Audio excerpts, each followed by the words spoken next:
सलाम हिंदुस्तान दोस्तों, यह है my Hindi my Urdu channel और मैं हूं मोइन शमसी। आज इस चैनल पर मैं Hindi Urdu word meanings series की पहली कड़ी में आपको कुछ शब्दों के, कुछ अल्फाज के माना यानी कि अर्थ यानी कि मीनिंग्स बताऊंगा। पहला शब्द है आब। आब फारसी भाषा का शब्द है, इसका अर्थ होता है पानी, वाटर।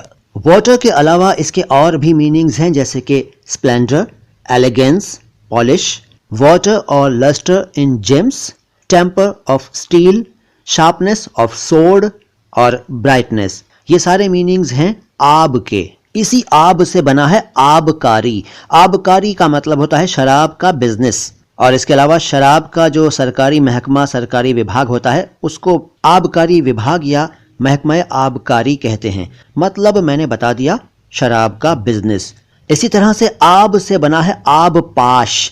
आबपाश वो बर्तन होता है जिससे पानी का छिड़काव किया जाता है। आपने देखा होगा या आप खुद भी ऐसा करते होंगे कि एक बर्तन होता है, उसमें आगे की तरफ छन्नी सी लगी होती है और उससे पौधों में पानी डालते हैं। आबपाश कहते हैं उसको। और आबपाश से बना आबपाशी। आबपाशी का मतलब है इरिगेशन यानी कि सिंचाई, स्प्रिंकलिंग वाटर पानी का छिड़काव। और आबपाशी जैसा मतलब ही आब यारी का भी है, आब यारी।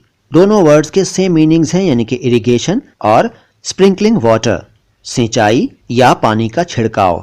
आब से बनने वाले कुछ और वर्ड्स हैं मेरे पास जो कि मैं अगली मुलाकात में बताऊंगा। फिलहाल तो मोइन शमसी को इजाजत दीजिए। सलाम हिंदुस्तान।